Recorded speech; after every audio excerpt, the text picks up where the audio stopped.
ফেব্রুয়ারির শুরুতে নির্বাচনে সশস্ত্র বাহিনীর সহযোগিতা চেয়েছেন প্রধান উপদেষ্টা ডক্টর মোহাম্মদ ইউনূস। তিনি বলেন, শান্তিপূর্ণ, উৎসবমুখর ও আনন্দমুখর পরিবেশে নির্বাচন হবে।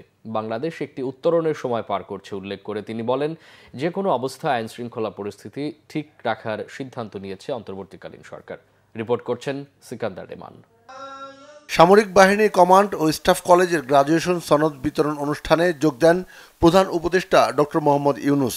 এবছর ডিএসসি-এসসি কোর্সে বাংলাদেশ সেনাবাহিনীর ১৭০ জন, নৌবাহিনীর ৪৫ জন, বিমান বাহিনীর ৩৬ জন, বাংলাদেশ পুলিশের ৩ জন কর্মকর্তা গ্রাজুয়েশন সম্পন্ন করেছেন।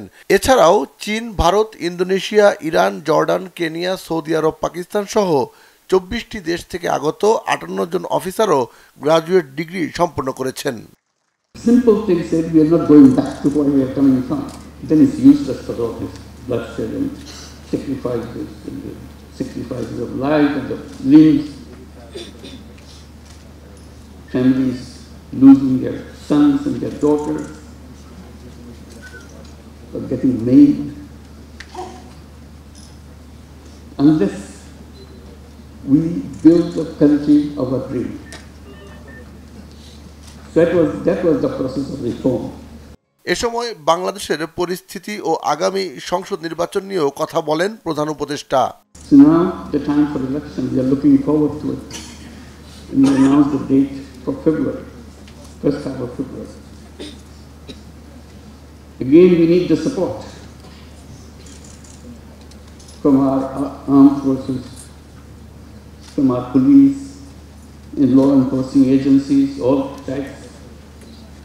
Because it is a big undertaking coming from an uprising, moving to an election. It's a very peaceful kind of celebration, mood of happiness and being together. It's still expressing our own. প্রধান উপদেষ্টা বলেন, গণ অভ্যুত্থানের পর বাংলাদেশ এখন উত্তরণের সময় পার করছে। এটি বাংলাদেশের জন্য গুরুত্বপূর্ণ সময়, যখন তরুণরা একটি স্বৈরাচারী গোষ্ঠীকে তাড়িয়েছে।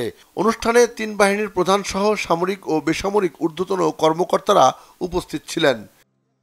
সিকান্দার রেমান, বাংলা ভিশন, ঢাকা।